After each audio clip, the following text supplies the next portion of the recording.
This is Sparky with how to fill your Zippo and how to replace the flint.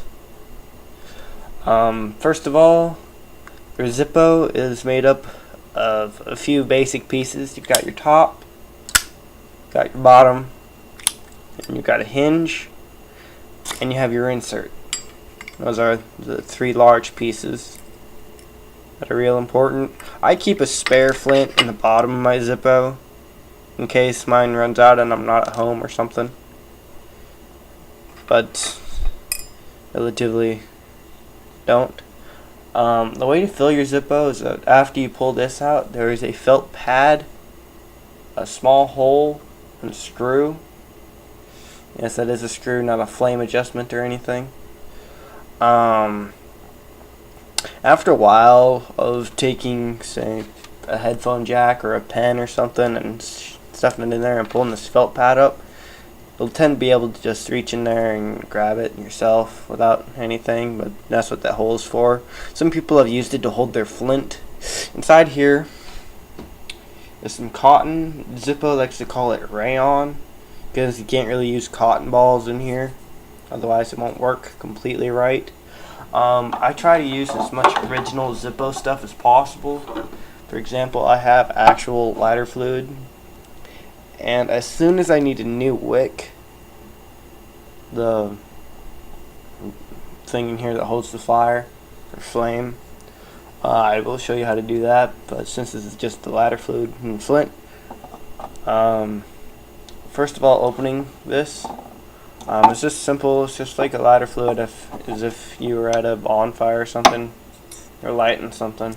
Just lift up this white piece here. You can use, I believe it's called Ronson lighter fluid, but it's not exactly the same as Zippo.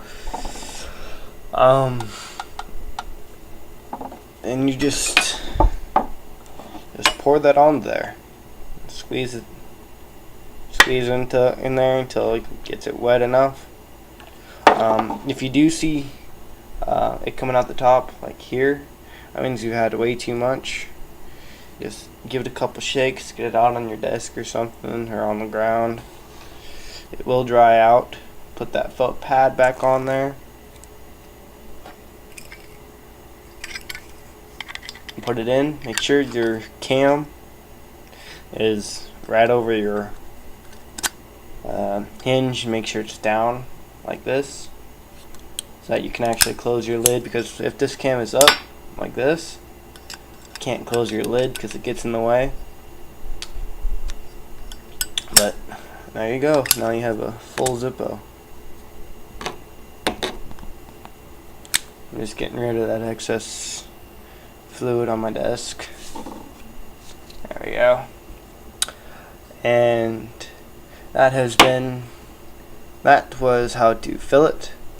How to replace the flint is just as, it's actually even easier than that. Again, you'd take this out, and I have my spare flint here, but I believe my flint in my Zippo is good enough. I'll just put that back in there. The screw actually holds your flint in here, and if it's too tight to get done by your thumb or nail, some people just use the sharp edge of their opening. Just loosen that up.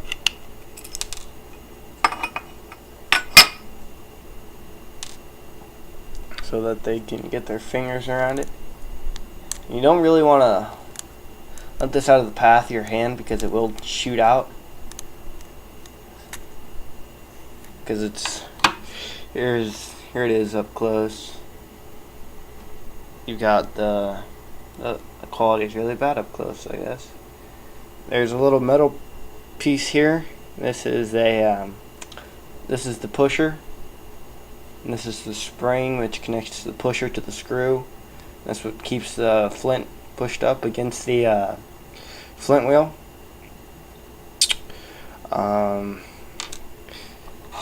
We'll give this a couple taps. Here's my flint. It's actually looking kind of small, but it's good enough. An easy way to tell if this is good or not enough to use.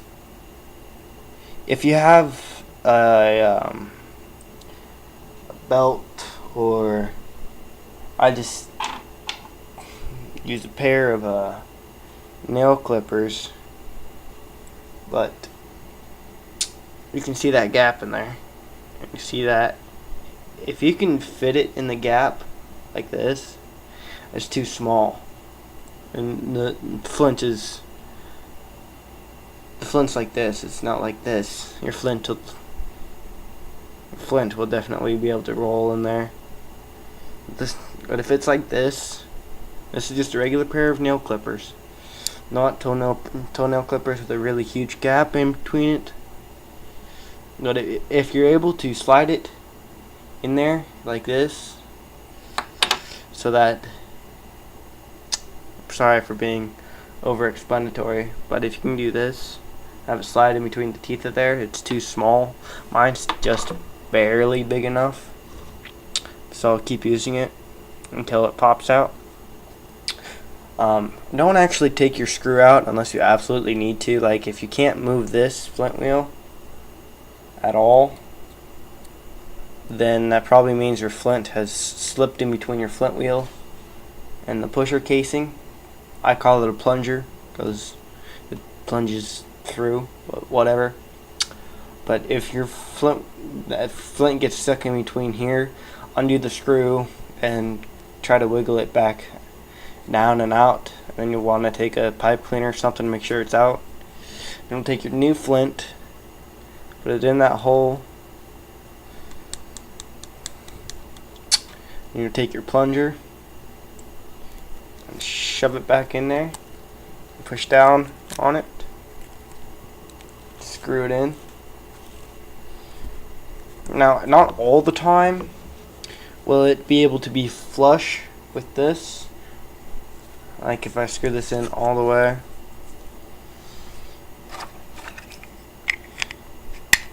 and tight, then this, as small as it is now, my flint wheel will move pretty quickly. But if you're having a brand new flint and it's really hard to move, you might want to loosen this just a little bit until it's comfortable enough. And then after a while you'll be able to tighten it back up. These things are actually wind resistant, but that's how you replace a flint and a Zippo.